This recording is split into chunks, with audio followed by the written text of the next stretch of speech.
¡Epa, compadre! ¡La hojilla! Estamos en la hojilla.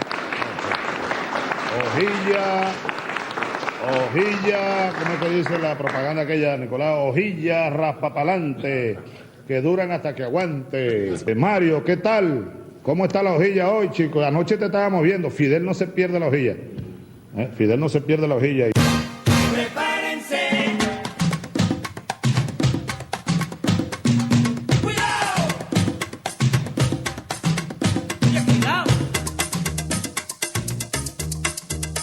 Bueno, yo además de cristiano, yo no soy solo cristiano. Yo soy un revolucionario y también soy marxista. Asumo el marxismo. Revolución es sentido del momento histórico. Es cambiar todo lo que debe ser cambiado. Es igualdad y libertad plena. No se trata de solo de hablarlo y proclamarlo, hay que construir el socialismo, nuestro socialismo en el siglo XXI, en Venezuela, en el marco de América Latina y en el marco de los acontecimientos mundiales.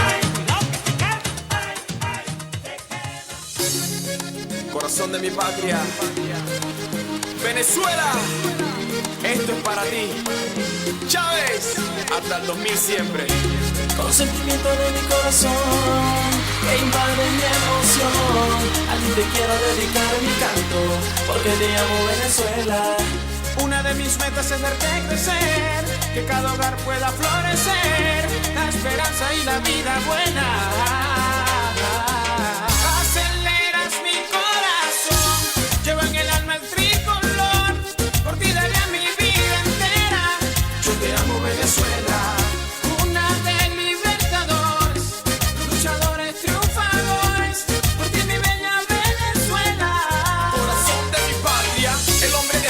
Tabarina al mando, mi presidente Chávez comandando, el corazón de este pueblo que te quiere, hombre batallador que lucha contra la pobreza, derechos y deberes de un pueblo que te aclama, una marea roja que ahora crece y se derrama, con tu victoria y tu lucha constante, consigue tantos logros como tú, mi comandante.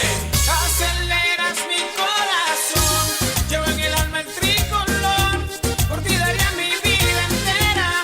Yo te amo Venezuela.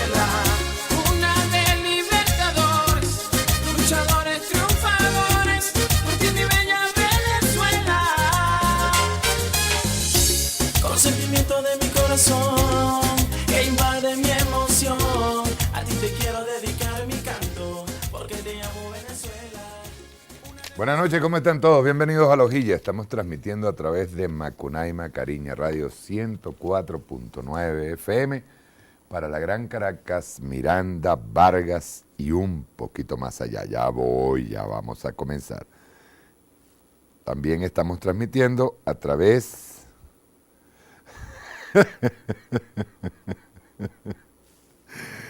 está bueno. También estamos transmitiendo a través de www.noticiasmk.com, www.lahojillamk.com. Y gracias por enviarnos sus mensajes de Twitter y un saludo a toda la tropa. Hoy vamos a tener un programa especial, especialísimo. Por favor, no se me duerman, les agradezco, no se me duerman. Hoy el programa está... Ya les voy a explicar algo. Y a través de nuestras cuentas Twitter, @lahojilla_tv, @lahojilla_mktv, @mk104, piso 9 FM. Y a través de las emisoras en Caracas, Radio La Primera 95.5 FM en el Valle, Radio Negro Primero 101.1 FM en Sarría. En Miranda, Radio Urquía 97.5 FM en Los Teques, Radio Zamora Libre 101.9 FM en Charallave, Radio Paraíba 94.7 FM en San Antonio de los Altos.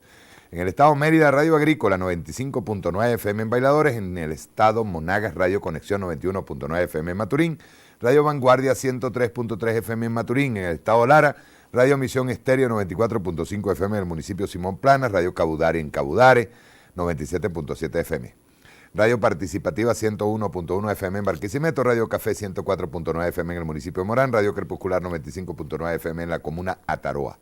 En Portuguesa, Radio Portugueseña 97.1 FM, Portugueseña TV Canal 3, los dos en el municipio de San Rafael de Onoto. El estado Falcón, Radio Caribe Martín 102.7 FM en Coro, Radio Ideas al Aire 90.5 FM en Chichiriviche, Radio Pantano 91.5 FM en Coro, en Nueva Esparta, Radio Cuinche 103.9 FM en la península de Macanao, Fundación Comunitaria Reina 93.3 FM en El Tigre, estado en Suátegui, Radio Líder 96.3 FM en Puerto La Cruz, en Carabobo Radio Bicentenaria 98.3 FM, en Bolívar Radio Coroba 89.3 FM en Caicara del Orinoco, en Yaracuy Radio Nirgüeña 88.3 FM en Nirgua, en Sucre Radio Urimares 101.9 FM en Carúpano, Radio Caracuay 90.9 FM en Huaca, en Zulia Radio Familia 93.7 FM en Maracaibo, en Trujillo RMT 100.7 FM en Trujillo, en Táchira Radio Cordillera 90.7 FM en Petare TV Canal 60 UHF en Caracas y en internet www.aporrea.org y www.alpiedelcanon.com. Bien, nosotros hemos estado organizando archivos y me encontré, yo siempre he dicho esta barbaridad, ¿no? Pero la voy a repetir hoy. Yo siempre digo barbaridad porque hay mucha gente que cada vez que digo esto se ala los pelos pero tengo que decirlo, ¿no? Dios es chavista, ¿no? Y Dios aparece, sí, claro, Dios es chavista. Y Chávez está al lado de él, pues. Está ahí hablando con él, pues. No es que esté al lado de él porque sea Dios, mosca, no vayan a estarse poniendo sobre todo los escuálidos que nos están escuchando, sino que ahí está. Está Chávez al lado de Dios hablando con él. Y Dios ha entendido, yo creo que Dios ha entendido muy bien cuáles son las señales que uno va teniendo. Sí, claro. Entonces, encontramos, justo por casualidad, porque estamos hablando de medios de comunicación, y esa es nuestra tarea principal, aparte de la ideológica, ¿no? Es la de hablar de medios de comunicación y la forma en que se comportan los medios de comunicación. Encontré, del año 2009, una entrevista que le hicimos y gracias a mi hermana por decirme que estaba lindo y hermoso, por eso fue que pegué la carcajada, gracias a mi hermanita linda. Mira, está viéndome con los ojos de hermana. El hecho es que encontré una entrevista que se le hizo al psiquiatra Heriberto González. Encontré una entrevista que le hicimos en el año 2009. Le hicimos porque ahí estaba Jorge Amorín conmigo en ese momento. Él estaba participando de Ávila TV en lo que era teníamos en ese momento un ataque feroz por parte de, bueno, como siempre, ¿no? Que siempre se inventan o unas guarimbas o un ataque por parte de la oposición. Y lo bueno de ahora que estamos en medio de la discusión, creo que se van a elegir autoridades o algo así, o se está en medio del debate del Congreso del Partido Socialista Unido de Venezuela. Allí se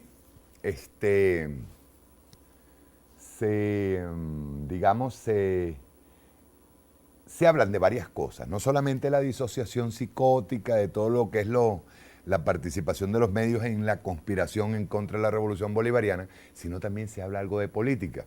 Porque el psiquiatra Heriberto González viene de ser un hombre de izquierda, en su juventud fue un hombre de izquierda, luego se graduó de psiquiatra, pasa incluso en el año 2003, en pleno paro petrolero, siendo él una persona de oposición, en ese momento, entiende, se da cuenta de la manipulación de los medios y de manera científica comienza a identificarse con lo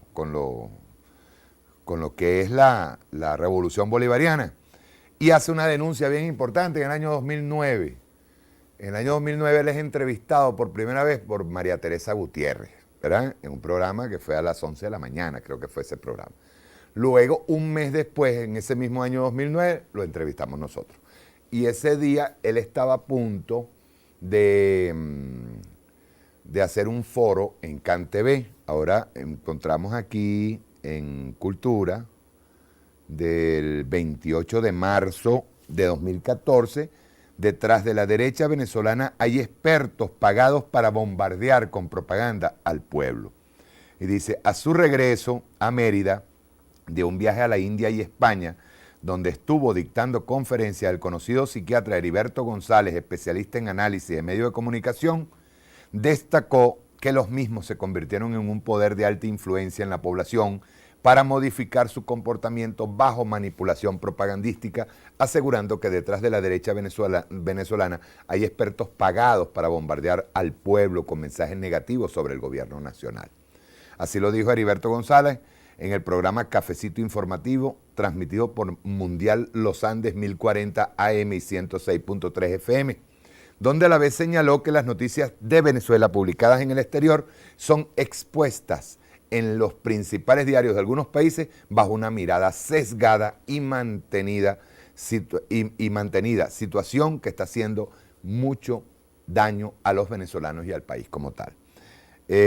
Para González, 7.2 millones de venezolanos y venezolanas siguen programados a quienes se les está causando dos enfermedades mentales, la paranoia inducida y la disociación psicótica, agregando que la última significa convivir con dos realidades opuestas, dos creencias irreconciliables sin darse cuenta de la contradicción. Por otro lado, el psiquiatra González enfatizó que en Venezuela, en el campo comunicacional, hay muchas fallas. Esto lo venimos nosotros hablando toda esta semana, ¿no? Ojo. Por cierto, en este programa del año 2009, él hace referencia a dos cosas. La falla en lo que es en cuanto a lo ideológico, digamos a la formación ideológica de nuestro pueblo, y las fallas que tenemos en cuanto fíjense ustedes, lo estaba hablando en el año 2009 y hoy otra vez vuelve a señalar lo mismo. Dice, por otro lado, el psiquiatra González enfatizó que en Venezuela en el campo comunicacional hay muchas fallas, lo que consideró se debe corregir obligatoriamente lo antes posible para evitar males mayores, ya que en la actualidad se desarrolla una guerra de cuarta generación larga donde el tema comunicacional es central. Indicó Heriberto González que un aproximado de 5 millones de personas están en el grupo de la oposición y sobre ellos es determinante actuar en materia educativa, a la vez que puntualizó que se debe reformar el currículum en primaria y secundaria, reforzar la enseñanza de la historia venezolana, así como insistir en el análisis de por qué somos, cómo somos, el efecto de Estados Unidos en América Latina y lo que ha pasado en los anteriores gobiernos. Por otro lado, dijo que si una persona expresa rabia pura, esta sienten vergüenza y hasta culpa, pero cuando la rabia se asocia con heroísmo, se expresa públicamente con orgullo. De ahí los benditos mensajes que encontramos en Twitter, llamando incluso al magnicidio, llamando sin importarle cuando mataban a un capitán de la Guardia Nacional o mataban a un efectivo de la Guardia Nacional, sin importarle, agarraban y decían, bueno, bien muerto está, qué tal, que no sé qué. Eso forma parte de la disociación psicótica y el programa de hoy nos va a alimentar sobre eso que estamos hablando. Bien, otra cosa. Rápidamente aquí. Parece que para el Nacional y para el Universal no existió ayer la denuncia que hizo el alto mando político. Y voy a decir algo, ¿no? El alto mando político del gobierno nacional, porque se están haciendo unas investigaciones. Para el Universal la mejor prueba fue que las sanciones a funcionarios venezolanos aprueba la Cámara Baja de Estados Unidos. Esto es... Y ojo, ustedes pueden agarrar y ver todo el periódico como ustedes quieran, pueden verlo, no hay nada que diga o que hable sobre o que informe sobre la denuncia que hizo ayer Jorge Rodríguez en el Universal. En el diario El Nacional, igualito. En Táchira se calientan protestas de estudiantes, es lo que aparece. Ustedes revisan completo y no hay nada referente a la denuncia hecha ayer por Jorge Rodríguez. Es decir, para estos dos periódicos, la denuncia no existió. Para el diario Tal Cual, y lo decíamos ayer, cómo iban a salir, otra patraña más. Este es el diario Tal Cual. Dice aquí, PSUV denuncia magnicidio número 13 contra Maduro. O sea, a seguir jugando con eso. Para el diario Últimas Noticias, sí, quiero hacer otra vez la observación. Pareciera que el diario Últimas Noticias, parece que para el diario Últimas Noticias, la denuncia no la hizo el gobierno. ¿me entiendes? No la hizo el alto mando político del gobierno, sino que la hizo un sector. Dice, alto mando político responsabilizó a María Corina Machado y a otros voceros opositores. Pero es como que separara lo que es el alto mando político del gobierno. Y eso no se separa para los señores de Últimas Noticias. No se puede sesgar las noticias. Pero eso es lo que está pasando. ¿Eh? Es decir, los medios... para el Nuevo País, Nicolás Maduro entre dos golpes. Insiste el señor Rafael Poleo en azuzar al sector militar. Nicolás Maduro entre dos golpes, entonces dice acá, mientras el alto mando político de la revolución denuncia un magnicidio en su contra, los golpistas del 4F cuentan en país que las órdenes del presidente en funciones se acatan pero no se cumplen. Cifras oficiales, dice aquí, no sé a dónde sacó estas cifras oficiales de casi 3 millones de personas en pobreza. Árbol podrido, corto y profundo, del señor Rafael Poleo, dice, habrá quien quiera golpe, pero darlo solo pueden militares con influencia en los cuarteles como el capitán Cabello. Dice que María Corina mande correos electrónicos más o menos idiotas. Es posible, pero muy discutible. Pero eso no tumba gobierno, más bien lo estabiliza, al demostrar que sus adversarios andan por los cerros de Ubeda. Cierto que el esperpento caerá, él sigue diciéndole a Nicolás Maduro, el esperpento. Y este periódico habla de la falta de libertad de expresión. Recuerdo a Galeano, decía, esto aparece en un periódico, no hay libertad de expresión, pero aparece, ¿no?, el titular. Dice, caerá, pero no por los emails de una muchacha hiperactiva, sino por su propia torpeza. ¿A quién se le ocurre poner oficiales cubanos a dar orden en los cuarteles? También un virulillo, y mandar a los militares venezolanos a matar a los muchachos de sus propias familias. Peor si eso coincide con una quiebra de las finanzas públicas causada por una grosera corrupción y una escandalosa incapacidad. Encima, a quienes podían ayudarlo a sostenerse. El esperpento los insulta a punto de obligarlos a levantarse de la mesa. De un árbol que se cae de podrido, lo que hay que es que apartarse, no sea que nos caiga encima. Claro, tú estás en Miami. Eso es muy sabroso estar por allá en Miami, ¿verdad? Y por supuesto, lleva 3 días el Nuevo País, entre ellos, ¿se acuerdan de aquel bolsa que se llamaba Juan Fernández? Que cuando hablaban, que decían, todo gobierno, ve aquí, que PDVSA dice que no. Y a ese le soplaron en el oído que podía ser presidente, Juan Fernández. Y ayer sacó algo alabando la política petrolera de Jaime Lucinchi. Hoy aparece Gumercindo Rodríguez alabando a Lucinchi. Toda la semana han estado alabando a la Cuarta República. Van a encontrarse en esa entrevista, se van a encontrar con cosas bien interesantes. Pregúntale allá cuánto queda de la primera hora. ¿Cuánto nos queda ya por grabar? Porque es extraordinaria esta entrevista, extraordinaria. Pero antes quiero leer algo aquí. Nadia Binder, basta de destruir y desamar. Basta de destruir y desamar. Poema. No nos dan tregua, América Grande. Venezuela reclama. No hemos logrado configurar identidades. Nos mezclaron razas, costumbres y vicios. 300 años de cristales rotos con colonia española. Recogidos, reciclados y atemperados por Bolívar. Vueltos a quebrar, nos mancillaron. Fue el imperio del norte, 200 años de retorcimiento hasta que nuestro Chávez vuelve a trazar el cuadro. Difícil fue la completitud, difícil fue el tiempo. Unidos en la diversidad, reconstruimos unidades espirituales. Intentamos deshacernos del sello del rebaño mundial y aún nos consideran patio trasero. Sabemos del imperio darwinista mediático. La conciencia es un boceto. Se progresa actuando. La palabra es un poder. Une o destruye. Nos vuelve leprosos en el alma. Cuando se reproduce el código imperial o nos torna ligeros en el amor celular.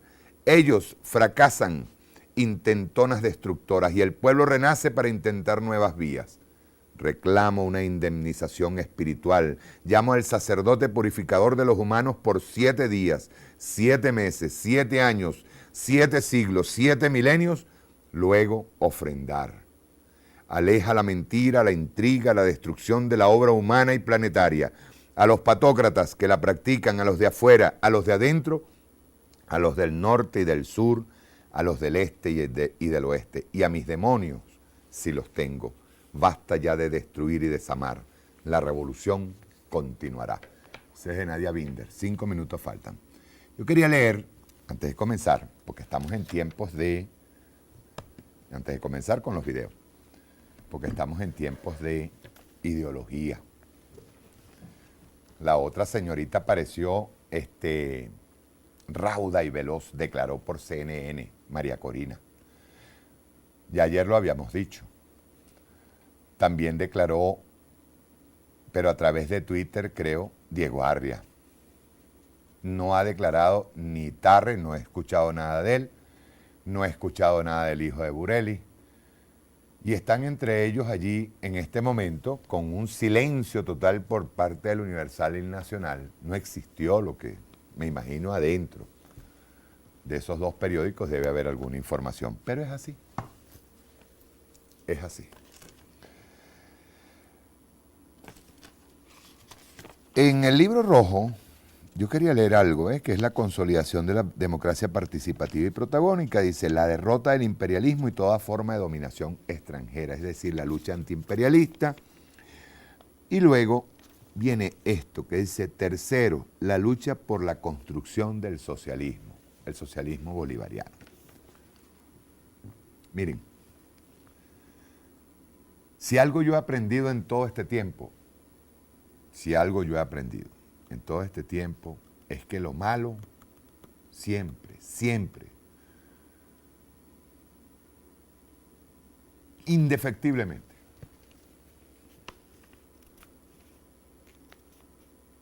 se sabe.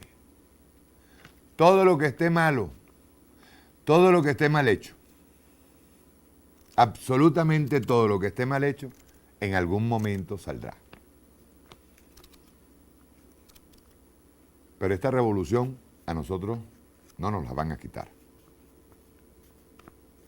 A este pueblo hermoso que tanto amó Chávez y que está allí defendiendo la revolución, no nos van a quitar la revolución. Eso es una especie de sino que le dejó nuestro comandante a todo su pueblo. Me incluyo allí porque soy pueblo también. Mientras tengamos voz, mientras tengamos fuerza, mientras tengamos capacidad de respuesta, mientras no nos callen la voz con un tiro, o mientras la voz no se calle y no se calle la conciencia, nosotros tengan presente, siempre vamos a hacer revolución. Siempre. Métanse eso en la cabeza. El comandante Chávez, yo hoy estaba escuchando a Heriberto González, hay muchísimas cosas allí que escuchar, que repetir. Qué actualizado está Heriberto desde el año 2009. Qué actualizado está. Dice aquí, la lucha por la construcción del socialismo, el socialismo bolivariano. El socialismo es su sentido más general, el socialismo en su sentido más general tiene como punto de partida la toma de conciencia sobre las contradicciones del capitalismo y la lucha por resolverlas en función del mundo del trabajo para garantizar la suprema felicidad social y la emancipación de la humanidad.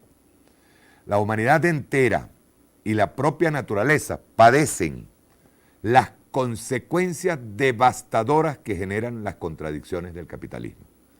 Los pueblos del mundo sufren estas consecuencias de diversas maneras, pero tienen la potencialidad de tomar conciencia de la degradación de su vida a través de distintas formas, jurídicas, políticas, religiosas, artísticas o filosóficas.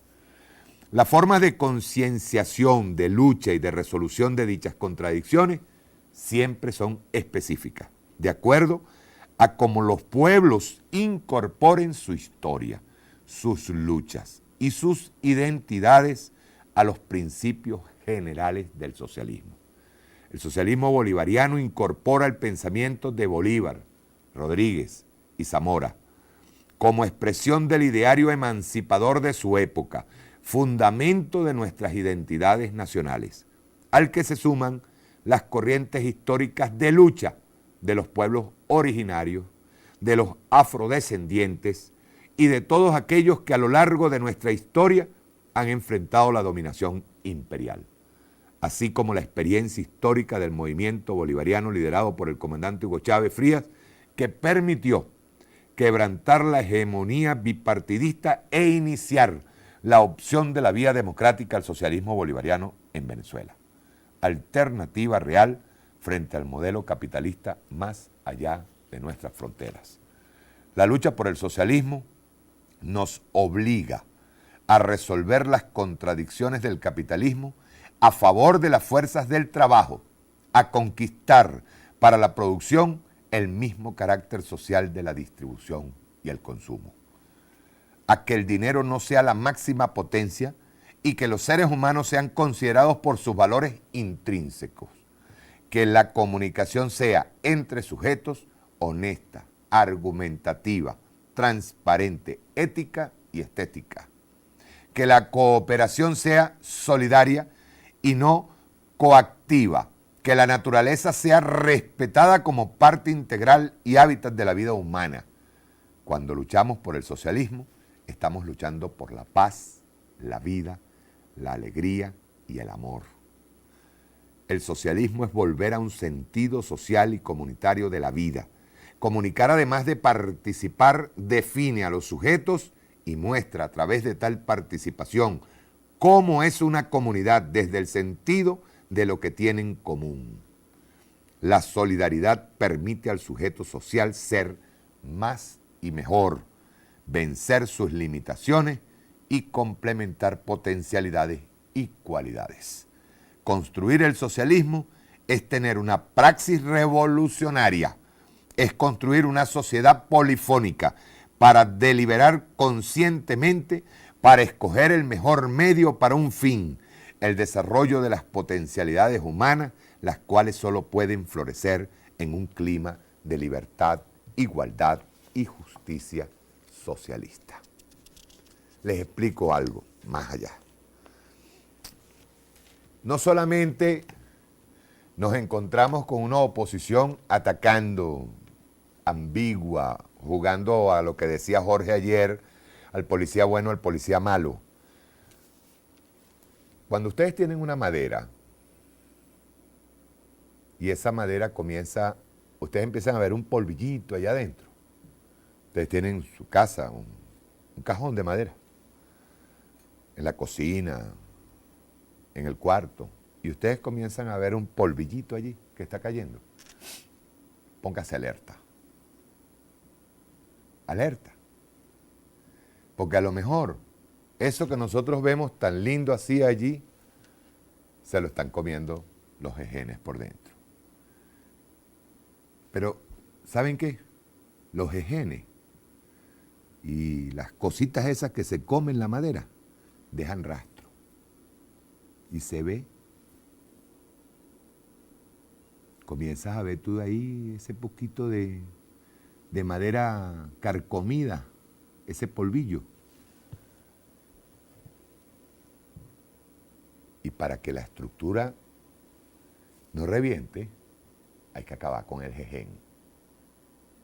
¿Me entiendes?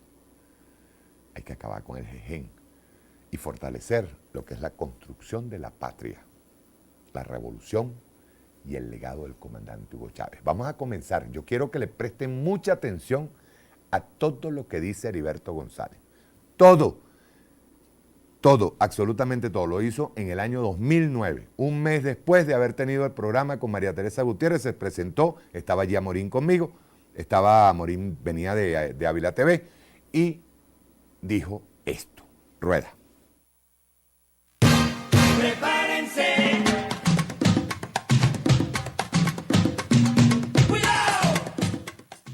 Profesor, hoy la fiscal Luis Ortega Díaz en la Asamblea Nacional propuso, eso lo vamos a pasar luego ahora, luego del himno, propuso unos puntos para que sean debatidos, sean convertidos en ley, que es la defensa del ciudadano, la defensa de la población en cuanto a los ataques mediáticos, ¿no?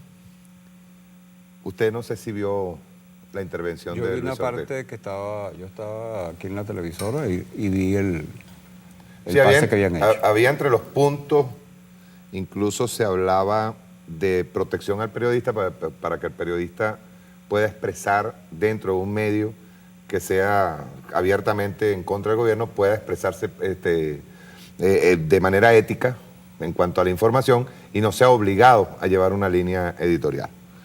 ¿Qué le pareció la exposición de la fiscal general? Mira, yo creo que se ha tardado demasiado tiempo en hacer eso. Nosotros estamos en medio de una guerra de cuarta generación y guerra de cuarta generación implica abrir frentes. Los medios han sido utilizados, y cuando digo medios no me estoy refiriendo solo a la televisión, todos los medios han sido utilizados desde hace muchos años para formar un tipo de personas para la sociedad de consumo, para la sociedad capitalista, y ahora esa sociedad se defiende y esa sociedad quiere evitar que se produzca un cambio y se está utilizando técnicas de cuarta generación, de guerra de cuarta generación. Yo creo que el Estado ha tardado mucho tiempo en reaccionar.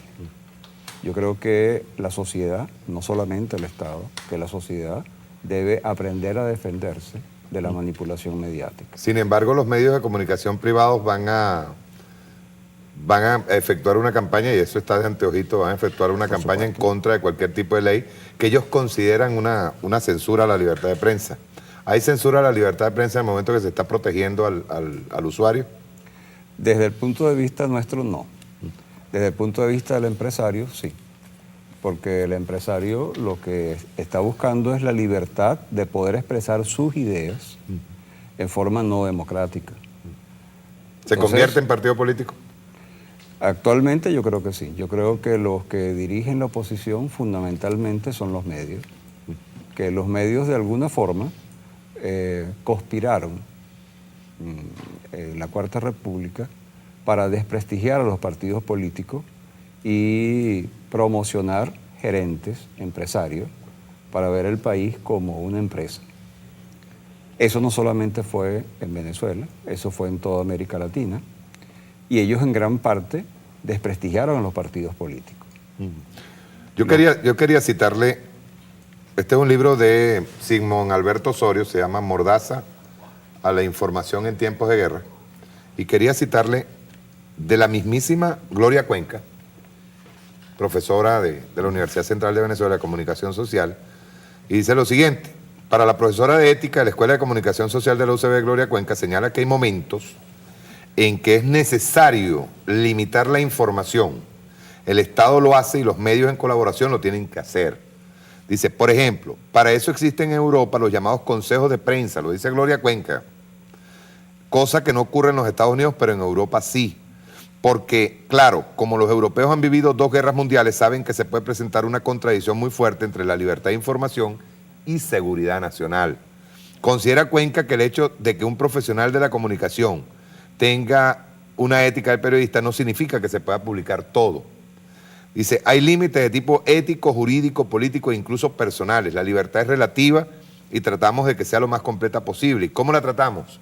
Buscando decir las cosas de la manera que no hieran, que no caigan en el amarillismo, que tú no lo enfrentes en un conflicto. Y más adelante agrega, tú no puedes, por informar, hundir al país. No puedes si no eres un irresponsable, eso no puede ser. Primero está tu país y después está la información. Solamente una cabeza loca se le ocurre. Yo voy a lanzar información porque voy a dar un tubazo y me voy a hacer famoso, pero ¿y cuáles son las consecuencias para tu país de ese tubazo? Entonces allí hay una verdadera contradicción. Lo está diciendo Gloria Cuenca, quien es enemiga acérrima del gobierno revolucionario, y no solamente enemiga acérrima, sino que practica todo lo contrario a lo que ella dice en este libro. ¿Qué me dice usted? Eso es parte de la guerra. Yo creo que, te repito, yo creo que estamos en un proceso de guerra de información Y en los procesos de guerra esas cosas ocurren y son válidas desde el punto de vista de ellos. Ellos pueden utilizar todas las herramientas y uno tiene que aprender a defenderse de eso. Entonces yo creo que ahorita la sociedad venezolana tiene que darse cuenta de que estamos en un proceso de confrontación de paradigmas, confrontación de ideas, que en ese proceso de confrontación de ideas el poder mediático del capitalismo es muy superior internacionalmente y nacionalmente, y que esa superioridad la utiliza para de alguna forma programar y manipular la mente de la mayoría de la población, y eso hay que darse cuenta y aprender a crear anticuerpos en contra de eso. Profesor, como usted dice, ¿no? El tema de crear anticuerpos, cuando se intenta aprobar leyes o proyectos de ley como el que presentó hoy la fiscal, ¿no? Y teniendo en cuenta que la televisión y los demás medios se han intentado convertir en el nuevo modelo ético de la sociedad. Ellos deciden lo que es bueno, ellos deciden lo que es malo, lo que es verdad y lo que es mentira.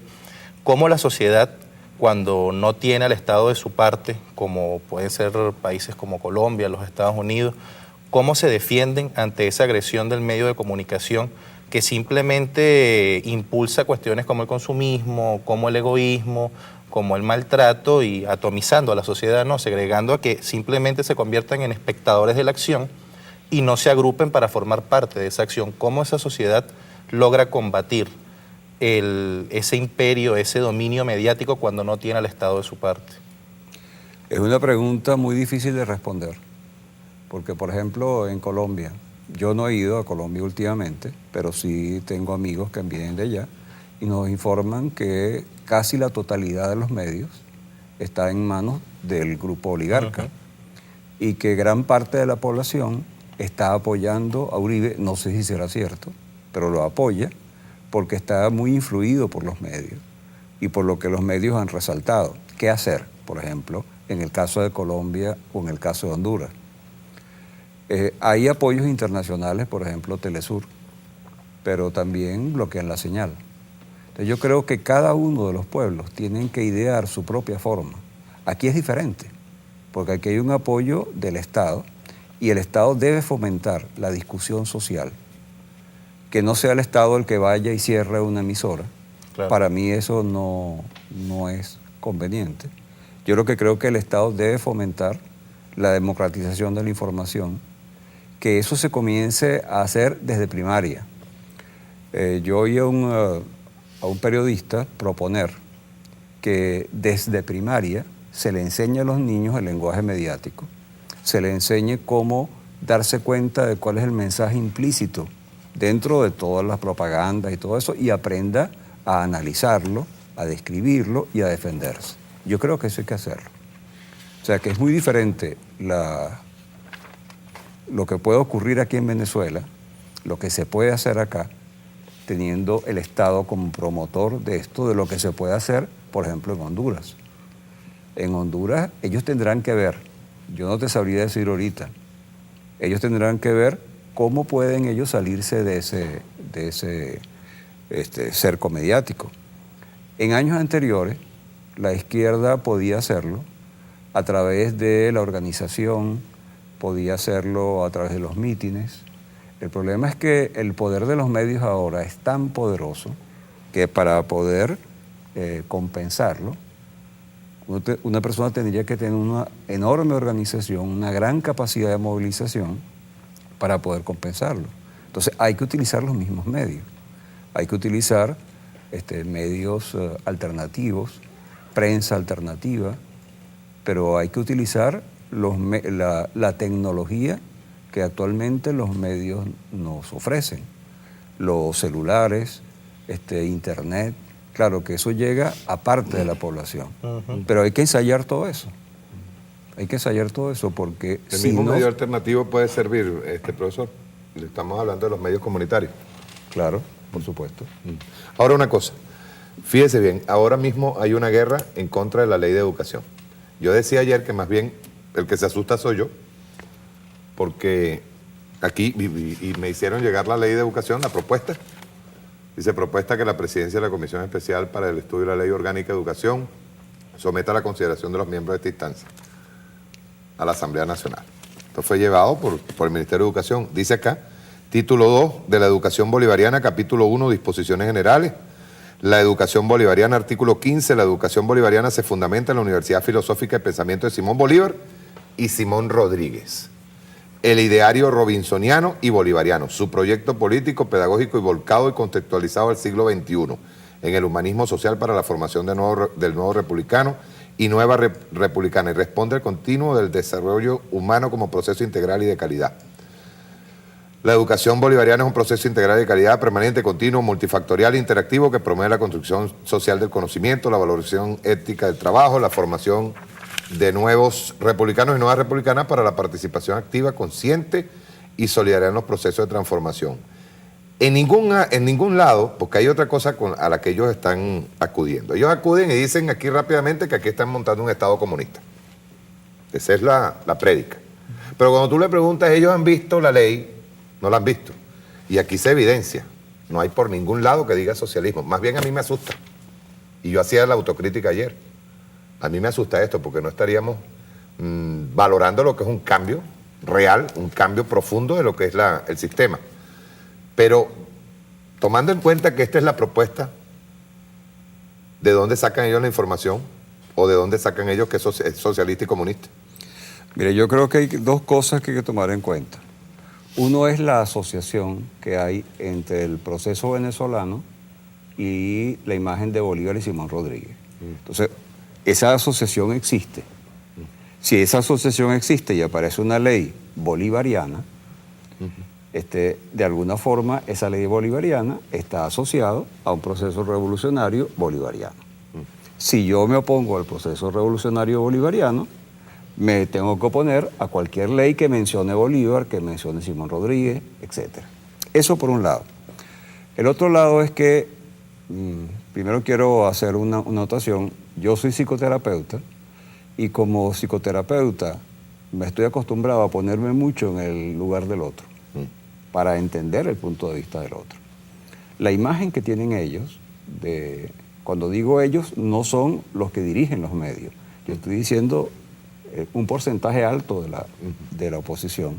La imagen que tiene es que este es un gobierno que de verdad le va a quitar sus hijos, que le va a quitar su tierra, que le va a quitar sus casas.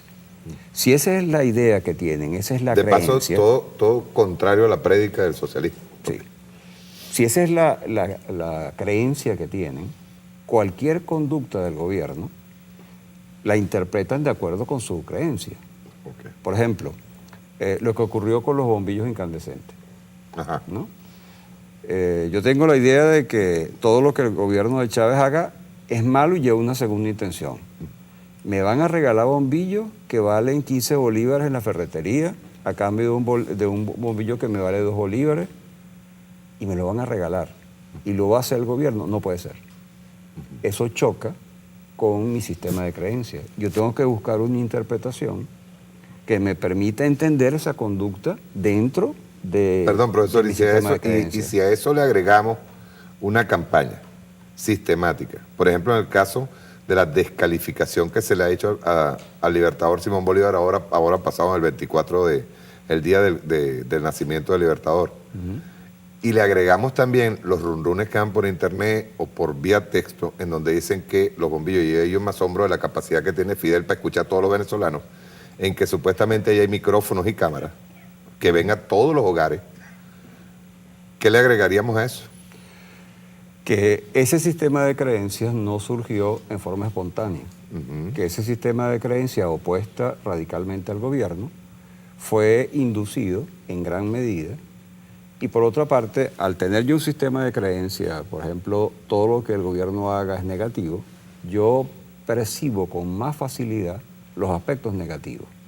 Y si los medios me lo reafirman, si los medios me ocultan los logros del gobierno, por ejemplo, y me resaltan los errores y los magnifican, incluso llegan a decir cosas que no son reales, y yo creo eso que están diciendo los medios, yo tengo una predisposición. Lo triste de todo esto es que esa población sufre mucho, y sufre de verdad. Está angustiada, siente rabia, siente indignación, siente lo que nosotros llamamos ambivalencia, me voy de Venezuela o me quedo, ¿qué hago? El país se está cayendo a pedazos, sufren, piensan en mandar sus hijos afuera. Hay personas profesores por ejemplo, que están pensando sacrificar sus años de trabajo en la universidad para irse porque a lo mejor no alcanza de aquí a que se jubile. Yo te voy a contar, por ejemplo, mi caso. A mí me faltaban 5 años para jubilarme con el sueldo completo y yo antes creía en estos medios. Y todo un conjunto de profesores nos dijeron que si no nos jubilábamos ya, el gobierno nos iba a dar sueldo mínimo. Sueldo mínimo. Estoy hablando del 2000, 2001. Yo caí en eso. Yo adelanté mi jubilación, yo me dio que dar 4 o 5 años más, porque me convencí, me dejé convencer de que era verdad. Y los profesores estábamos alarmados. Entonces, yo recapacito, si eso me pasó a mí, y no solamente me pasó en ese caso, sino con muchas cosas. Por ejemplo, yo con Puente Llaguno, yo dudé de qué realmente estaba pasando. Eso le pasó a mucho. Mucho. A mucho, sí, sí. Y yo tengo... Estuvo muy bien preparado. Yo tengo buena formación política, sé de qué se trata la manipulación, esa es mi experticia, y a pesar de eso, en un momento determinado, yo no me di cuenta que yo estaba siendo manipulado. Bueno, ¿qué le pasará a la población que no tiene la misma formación política, que no tiene la formación científica que yo tengo? Es muy fácil caer en eso. Mínimo en el caso de Puente Llaguno, mínimo. Hasta para el que tenga el más ferviente revolucionario, por lo menos pensaría que había un error político. Sí, claro. Y que evidentemente los pistoleros, entre comillas, de Puente Llaguno estaban asesinando a la gente. O nos estaban metiendo una enorme mentira. Pero yo hasta ese momento yo no dudaba de la información que veía en televisión. Yo creía que era cierto. Y realmente yo me sentí impresionado por eso, ¿no? Yo recuerdo así con claridad ese momento. Y yo dudé, ¿pero qué está pasando? ¿Pero y cómo tuvo es que posible? pasar todavía un año para que saliera a la luz toda la información, porque fue una especie de cuentagotas, ¿no? Cuando empezaron a salir los videos. Por ejemplo, fíjate bien, en el momento en que está ejecutándose el golpe de Estado, en las noticias, cuando están entrevistando a Alfredo Peña en Globovisión, aparecían el video hecho por Globovisión desde atrás de Puente Llaguno hacia donde se suponía estaba la marcha. Y no había ninguna marcha. Y se ve cuando la gente está apartando. Si eso la gente no lo veía, no llegó a captarlo. Claro. Es que nosotros tenemos, como los seres humanos, tenemos una enorme capacidad para autoengañarnos. O sea, porque no sabemos distinguir muy bien la realidad de la fantasía. Yo sé que esto lo pueden cuestionar mucho, pero eso es una de las habilidades que los seres humanos tenemos. Y si nos echan un empujoncito y nos muestran la fantasía como si fuera realidad, las posibilidades de confusión son muy grandes. Son enormes. Son enormes. Entonces, el problema, te voy a contar así en forma muy resumida. Hasta el golpe de Estado, yo tenía una actitud muy ambivalente. Yo voté por Chávez porque era una forma de salir de los adecos, pero más nada. Tenía una actitud más o menos ambivalente y yo leía El Nacional, veía Globovisión y CNN. Esas eran mis fuentes de información. Entonces yo comencé a notar que el presidente se estaba volviendo loco, que había una partida de locos en el poder, y yo creía que eso era producto de mi reflexión propia. Entonces yo comencé a notar que la gente que yo conocía, los pacientes que yo veía, comenzaban cada vez a angustiarse más, hasta llegar algunos a tener una actitud completamente paranoide, creían que lo estaban persiguiendo. Y fue gracias a eso, gracias a crisis que hicieron personas que yo conocí, que yo comencé a ver los medios con ojos de psiquiatra. Y yo me acuerdo la noche exacta en que yo prendí la televisión que había visto todo el tiempo y comencé a ver. técnicas de manipulación mental. Y yo no las había visto. Entonces... Y todo eso debido a la crisis de los pacientes. ¿Ah? Sí. Nosotros encontramos que en la oposición, porque a veces hemos visto, de Vries o de Bray, no sé, es el apellido de uno de los psiquiatras, hemos visto psiquiatras en la oposición que me imagino tienen pacientes, que también deben sentir la angustia, el dolor del que estamos hablando. La inclinación política de ellos no perjudicaría o o haría más profundo el problema en que se encuentran los pacientes. Mira, el problema de la psicoterapia es algo muy importante, que el terapeuta y el paciente tengan puntos de unión. Y hay problemas que un terapeuta puede tener. Por ejemplo, supongamos que un terapeuta tiene un problema con su hijo. Si aparece un paciente que tiene un problema con su hijo, el terapeuta sabe que él puede contaminar eso y tiene una serie de mecanismos para defenderse de esa contaminación. Nosotros estamos, de alguna forma, entrenados para eso. Para lo que no se nos entrenó fue para las cosmovisiones político-religiosas. Para las religiosas sí, para las políticas no. Entonces, si yo tengo una idea acerca de este gobierno y, por ejemplo, una idea positiva, y yo estoy viendo un paciente que tiene una idea negativa, a mí me es muy fácil entenderlo. Yo estuve ahí. Yo conozco su punto de vista. Yo no voy a influir absolutamente en su cosmovisión política, pero yo lo puedo entender. Y yo lo puedo entender porque yo estaba en la oposición. Pero para una persona que no se ha dado cuenta, porque eso es parte de que su pensamiento político es parte de todo un proceso de manipulación, simplemente ve que lo que está diciendo el paciente está de acuerdo con lo que él piensa y seguramente la enorme mayoría no va a influir en el pensamiento político de él. No va a influir verbalmente, pero sí puede influir con los gestos de la cara, sí puede influir en el lenguaje no verbal sin quererlo. Nosotros estamos entrenados para no hacerlo, pero eso puede ocurrir. ¿Okay? Por ejemplo, una muchacha, una psiquiatra que haya sido violada, está tratando con un violador, ella sabe que tiene que defenderse de una contaminación, pero ¿hasta qué punto puede hacerlo? Entonces, eso puede ocurrir en cualquier momento.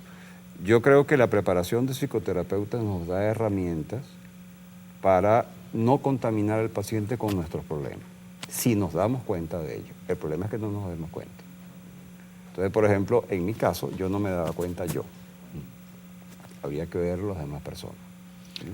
Cuando tú dijiste que en el momento en que te diste cuenta fue cuando viste el dolor de los pacientes o la desesperación, el desasosiego del paciente, y cuando empezaste a ver con ojos ya de profesional a la televisión. ¿Ese momento ocurre cuándo? Ese momento ocurre en enero del 2003. En enero del 2003. Estamos hablando en pleno proceso de paro petrolero. En pleno proceso de paro petrolero. Entonces, ¿qué había pasado en ese momento? Para mí, igual que todos, nosotros no podíamos movilizar, ¿no? Veíamos televisión a cada rato, la señal de Venezolana de Televisión no llegaba, era borrosa, los otros canales eran muy claros, yo me sentaba a ver televisión y lo que veía es lo que los demás canales decían. Y era tan coherente, tan lógico, estaba tan bien armado que yo no me di cuenta de que estaban manipulando hasta que comencé a asociar el sufrimiento de los pacientes y de las personas que yo conocía con esa información. Que debe ser el mismo sufrimiento que llevas tú. Sí. Ahora una cosa, ¿no había una contradicción, por ejemplo, en pleno paro petrolero, cuando veías las colas de la gente jugando dominó, aguantando el chaparrón del paro petrolero? Es que ese es uno de los problemas a los cuales se le ha dado el nombre de disociación. Es que la persona puede tener dos realidades, una realidad virtual y una realidad real, y mantener las dos separadas. O sea, una persona puede decir en un restaurante lleno de gente tomando whisky 18 años y con una camioneta afuera que la situación está terrible, Ajá. y no darse cuenta que la situación está terrible. Y puede en una cola decir el gobierno nos tiene sin gasolina y no darse cuenta que quien nos tiene sin gasolina es la oposición. O si se llega a dar cuenta, decir está muy bien hecho, pero el gobierno es el responsable. Eso es parte de la problemática del ser humano. Nosotros no somos seres integrales. Nosotros somos como varios cerebros juntos. Y lo que han hecho los expertos en guerra comunicacional es que han descubierto cómo es que se manejan esos cerebros, cuáles son sus lenguajes, y utilizan esos lenguajes en forma exprofesa. Mi indignación fue cuando yo me di cuenta que lo que hace una familia que no funciona bien, se llaman familias disfuncionales, sin querer, para producir angustia en un niño y transformar a un niño en un niño angustiado, rabioso, impotente, lo estaban haciendo a través de las comerciales, la televisión, en forma exprofesa. Yo cuando me di cuenta de eso dije, bueno, ¿y esto qué es? Y donde con más claridad se veía era en la propaganda. Porque cuando habían las entrevistas y tal, pues no es tan fácil darse cuenta. Yo comencé a grabar propaganda, a analizarla, y recuerdo esos días con una enorme indignación. Y además se lo decía a la gente y la gente no entendía. O sea, la gente es lo que yo conocía, pues, ¿no? A partir de ese momento es que yo comencé a investigar, a estudiar, a ver la televisión con ojos de psiquiatra, y mientras más lo hacía, más sorprendido quedaba. Y la gran sorpresa fue que yo no me hubiera dado cuenta antes. Era algo... Es una cuestión tan evidente, está al frente, es más o menos cuando se te pierde algo y está encima de la mesa, al lado tuyo. Algo de eso. Pero supongamos que tú eres detective, ¿no? Y tú eres detective y eres experto en buscar cosas perdidas. Y tienes el portamoneda tuyo ahí y no te das cuenta. Y no lo ves. Entonces tú puedes decir, bueno, que le pase a los demás, vale, pero yo soy experto en eso. Entonces yo recuerdo esos días con gran indignación, dirigida hacia mí además. ¿No? Yo decía, ¿cómo es posible? Y después, afortunadamente, comencé a dirigir esa indignación hacia quienes realmente eran los responsables. Hay una tesis que usted planteó cuando estaba en el programa de María Teresa, que me llamó la atención, porque tiene que ver incluso hasta con la percepción del mismo sector más pobre, ¿no? Que es ese anticuerpo que tiene las mayorías, sobre todo los que viven en el barrio, en los barrios, los más pobres. Ese anticuerpo que tienen contra toda la inyección de la televisión. ¿Por qué a ellos, y esa teoría usted la planteó allí, por qué a ellos no les afectó? Tanto así que salieron a defender la revolución, se sentaron a hacer sus colas, a jugar dominó, a hacer sancocho en plena cola. ¿Y por qué sí a la clase media? Bueno, la clase media, esa que han definido que ni es chicha ni limonada, que es medio todo, está mucho más identificada con la alta burguesía que con los pobres. Aunque la diferencia económica es mínima. Actualmente un médico puede ganar 1,5 millones, 1.500 bolívares, y un obrero calificado gana lo mismo. Pero un médico no se identifica con obrero. Una secretaria que puede ganar menos que un obrero no dice yo soy clase obrera. No, yo soy secretaria y estoy identificado de clase media para arriba. A la clase media le pasa eso. O sea, no tiene conciencia de clase. Admira a la clase alta, aunque la clase alta la desprecie, pero la admira. Y eso es comprensible. Pasa lo que los blancos pobres en el sur de Estados Unidos. Exacto, ¿no? Los blancos de orilla que llaman. O sea, soy blanco, lo único que sé es que yo soy blanco y tú eres negro. Sí. A mí, voy a hacer una acotación, me dijo una persona que había estado en Haití, que en Haití había diferencias por tonalidades de color, que habían personas de piel oscura, pero un poquito clara, y esos que tenían un poquito clara hablaban mal de los negros que estaban allá abajo, ¿no? Porque durante cientos de años le metieron en la cabeza que ellos eran seres inferiores. O sea, hay un problema racial de fondo y todo eso. Y eso lo sabes tú, todos los que han estudiado la historia lo saben. Entonces, la clase media es muy susceptible a todo lo que venga de la clase alta. Y es impermeable a todo lo que venga de la clase baja. Mucha gente de la clase baja, vamos a utilizar ese término que a mí no me gusta, ¿no? Pero es el término que... Decía aquí Martín Zapata que son explotados y explotadores. Sí, y la clase media que vendría a ser a veces explotado y a veces explotador. Pero dentro de esa misma clase pasa exactamente lo mismo. Yo trabajé... Ejerce el oficio de capataz. Sí. Yo trabajé en San Agustín del Sur con el proyecto Simón Bolívar. Y una de las cosas que me sorprendió es que ellos creían que yo era en clase media. Y parte de la concientización es que se dieran cuenta que ellos no eran clase media, que ellos eran una clase explotada, que ellos eran obreros. Eso es lo que se llama conciencia de clase. Entonces, ¿qué es lo que yo creo? Que la población trabajadora, la población obrera, hay unos que están también contaminados con la clase media y se identifican con la clase media, pero la inmensa mayoría no. La inmensa mayoría, aunque no se identifique, vota por representantes de la clase media cuando no hay otra alternativa, lo que ha pasado aquí Acción Democrática y COPEI. Pero cuando sale un personaje como Chávez, que es sambo, y que habla el lenguaje popular, y que tiene esa capacidad para entrar en contacto con los pobres, es muy difícil no identificarse con él. Y entonces, si se produce ese proceso de identificación, si me lo atacan a él, me están atacando a mí mismo, que es lo que yo creo. O sea, yo creo que el pueblo, la mayoría del pueblo, se identifica con Chávez y incluso con todos los errores que pueda cometer el proceso y que en gran medida, creo yo, es achacable no a él, sino es achacable a todos los estratos intermedios, se sigue identificando con Chávez, pase lo que pase. Ese eslogan de con hambre y sin empleo, con Chávez me resteo, ¿no? Hay un proceso de identificación bien intenso que fue muy útil en ese momento y hasta ahora ha mantenido al proceso revolucionario. Y digo hasta ahora porque eso puede cambiar, ¿no? ¿Por qué puede cambiar?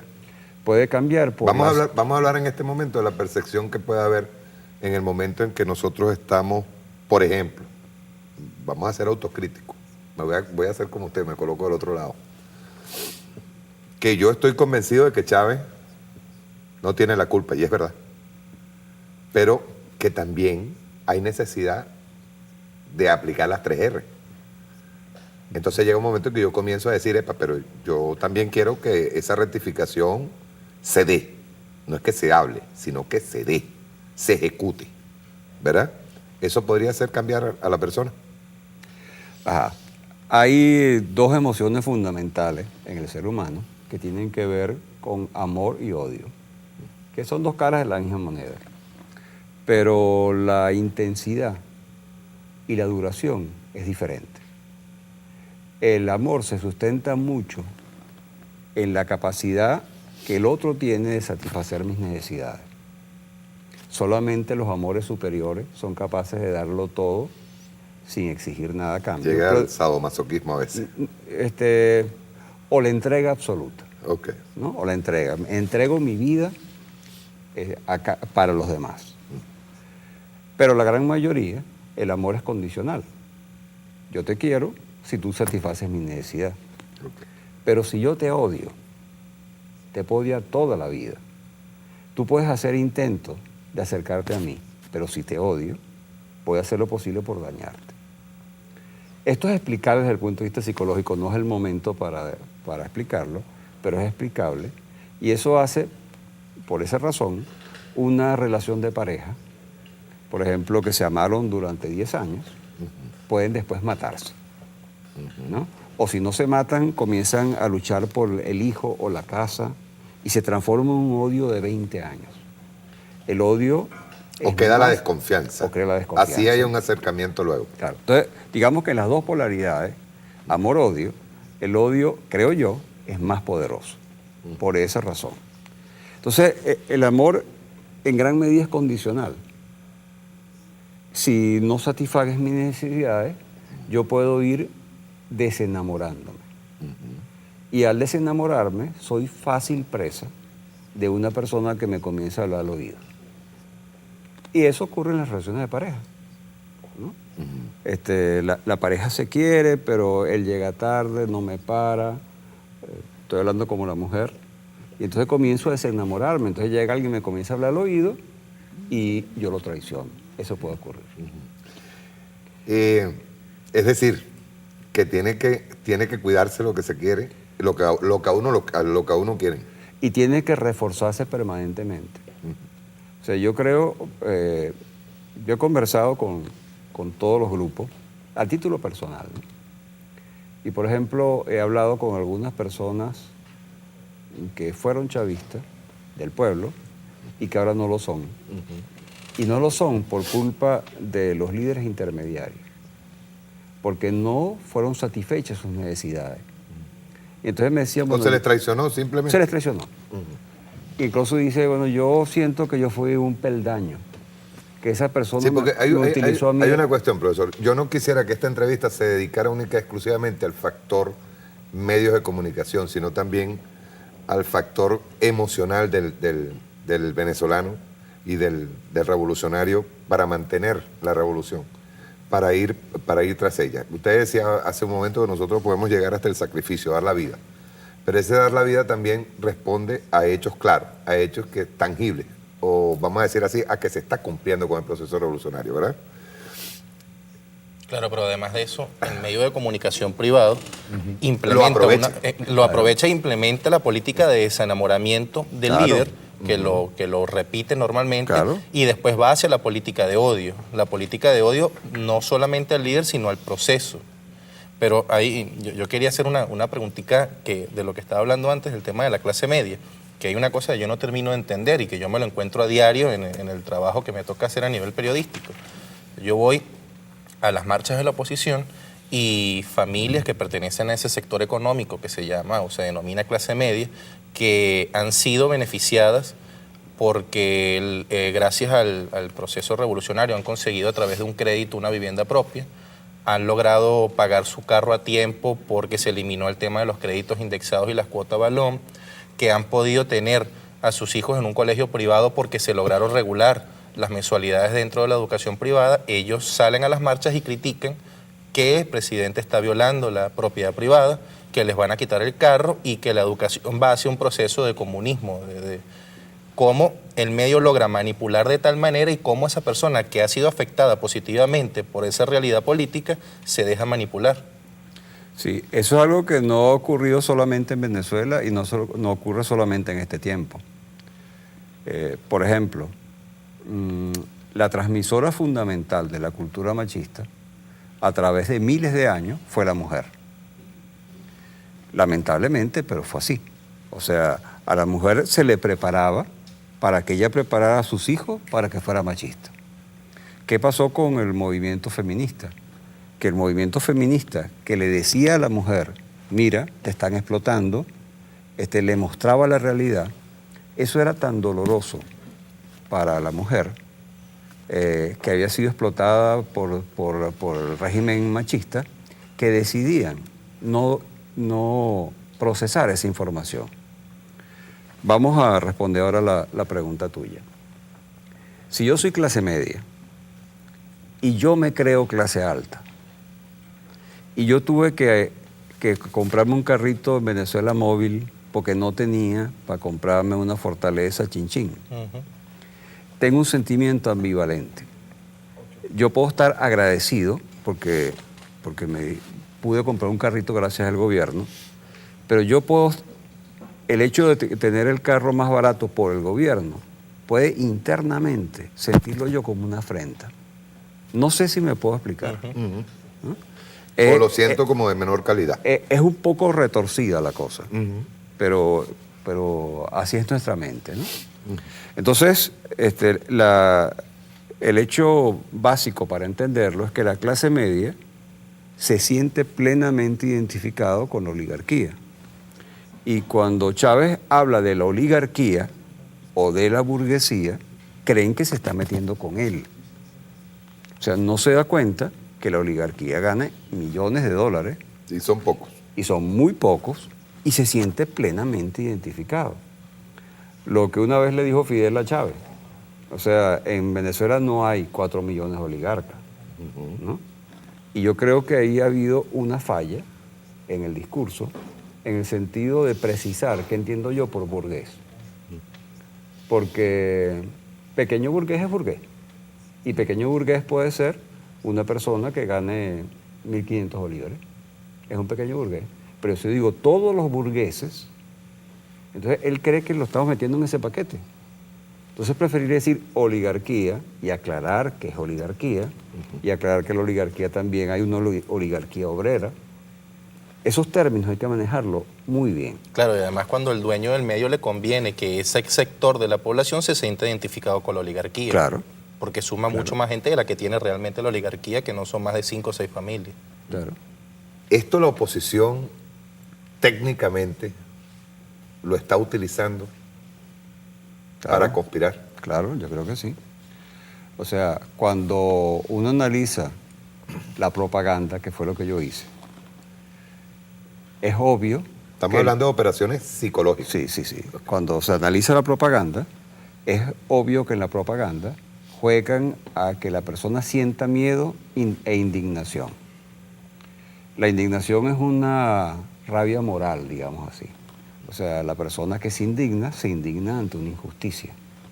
Y si esa injusticia se repite y se repite y se repite, llega entonces a aparecer una rabia crónica, que es a la que se le da el nombre de odio.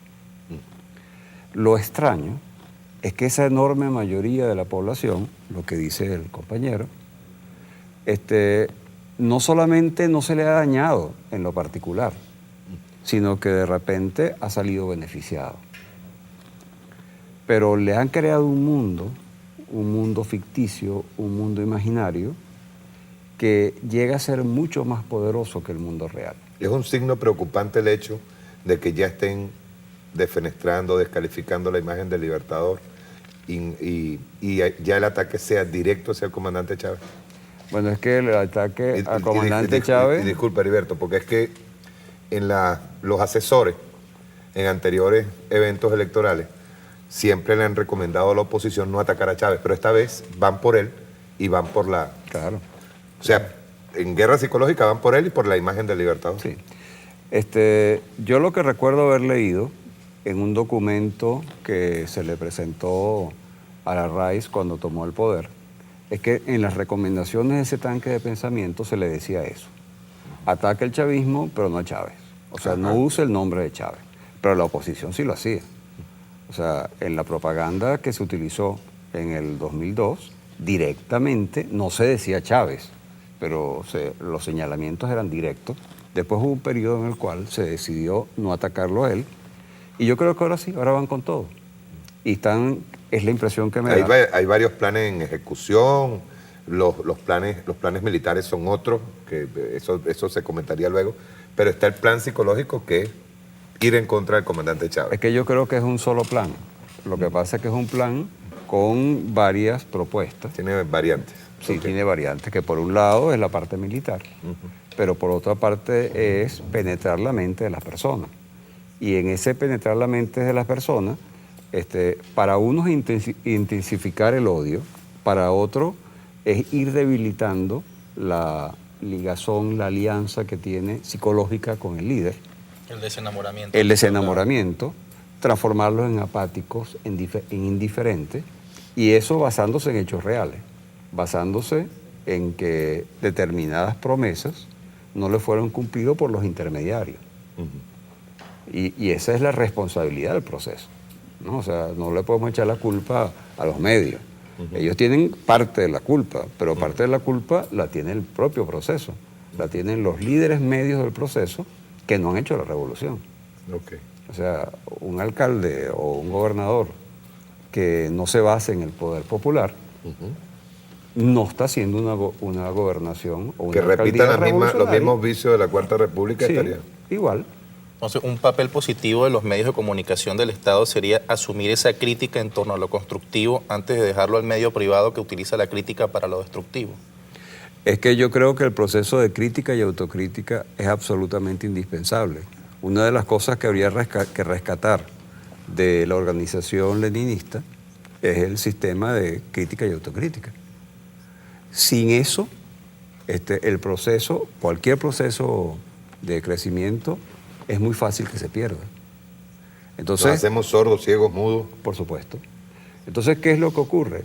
Que la persona que hace críticas es atacada como contrarrevolucionario. Okay. Y se utilizan esos términos. Se utilizan los calificativos contrarrevolucionarios. Tú eres contrarrevolucionario, eres burgués, eres pequeño burgués. Es posible que a veces sea así, pero otras veces no. Entonces, atacar al otro y ponerle un calificativo es una forma de bloquear su crítica. Yo soy partidario absoluto de la crítica y la autocrítica.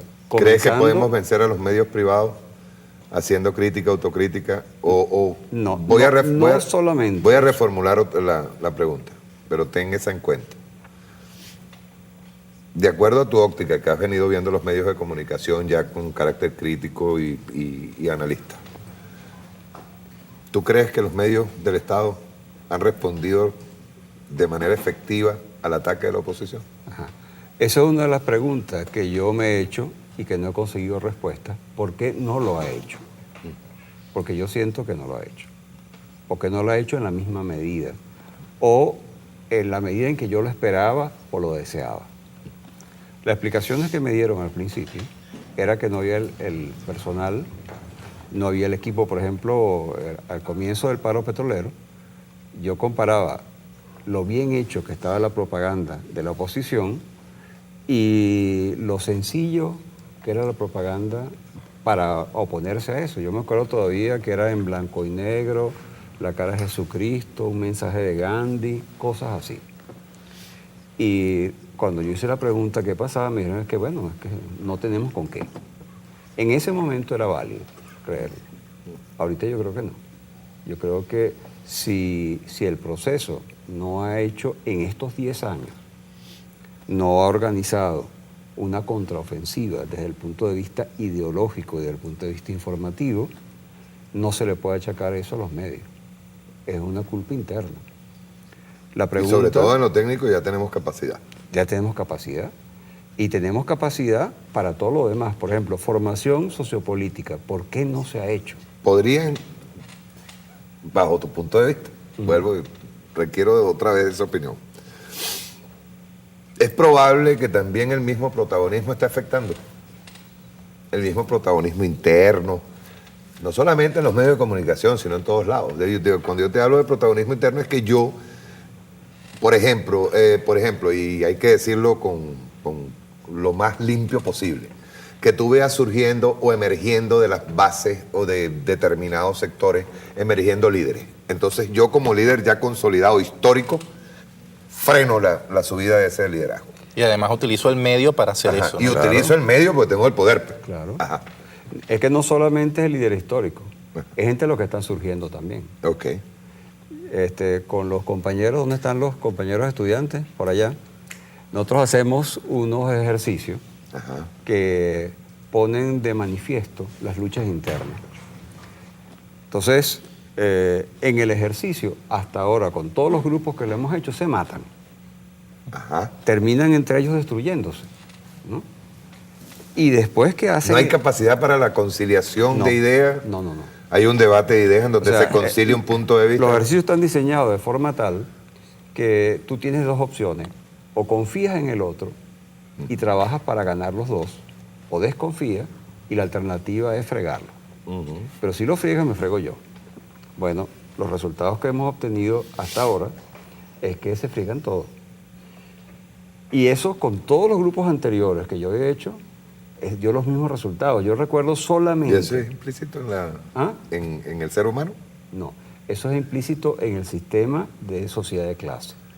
Okay. Yo conviví 3 años con los indios Yanomami cuando era médico, y yo pude ver lo que era el paraíso.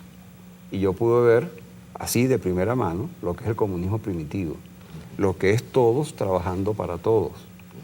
Si el que salía de cacería lo que traía era un pajarito, ese pajarito lo pescaban en pedacitos.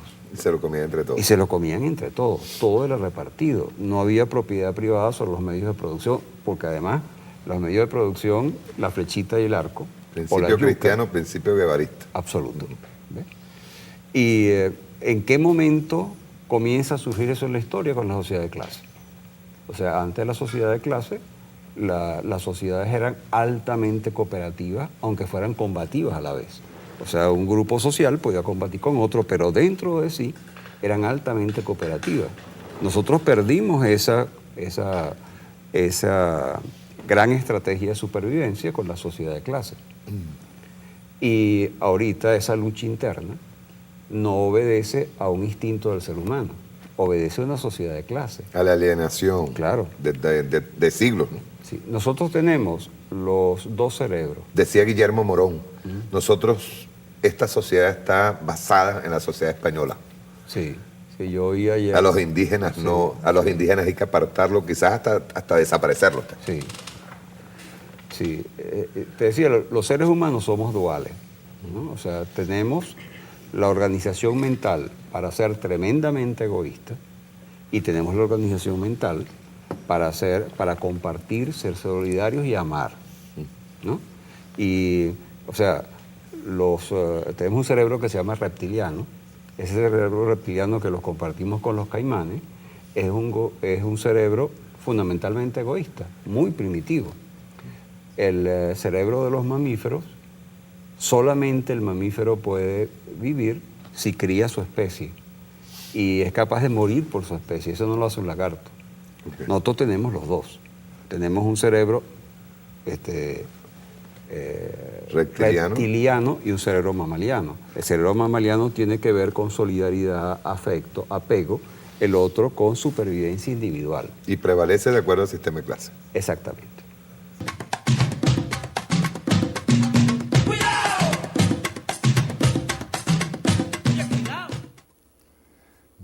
Yo no necesito explicar mucho sobre lo que hay allí, ¿no? Sobre lo que hay en esta entrevista. ¿Esta entrevista está buena?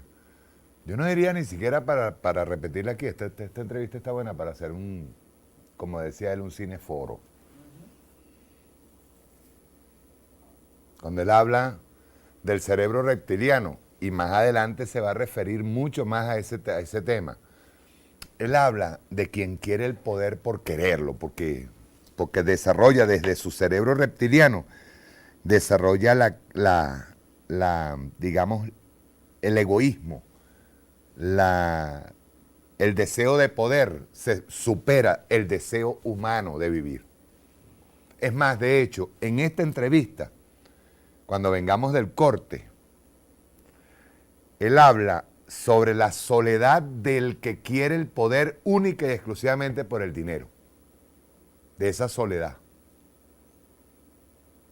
De cómo debe comportarse un ser humano cuando tiene que superar esa parte que tiene uno, reptil, la que, cuando él dice que el reptiliano no quiere a nadie, simplemente se quiere a sí mismo.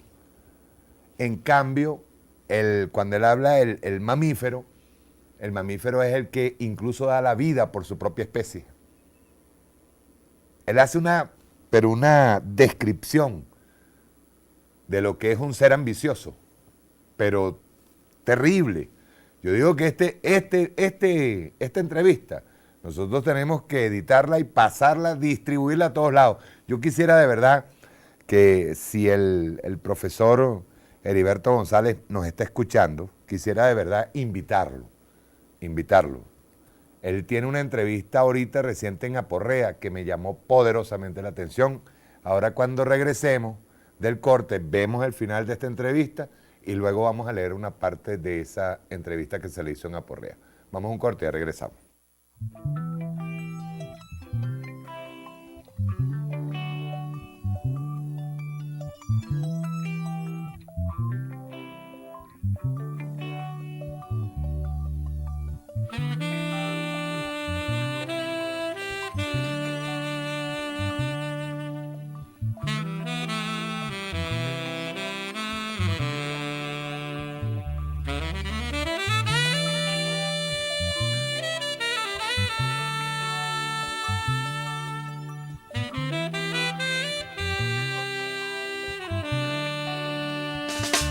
Ya no ves más allá de tus ojos y el amor escaso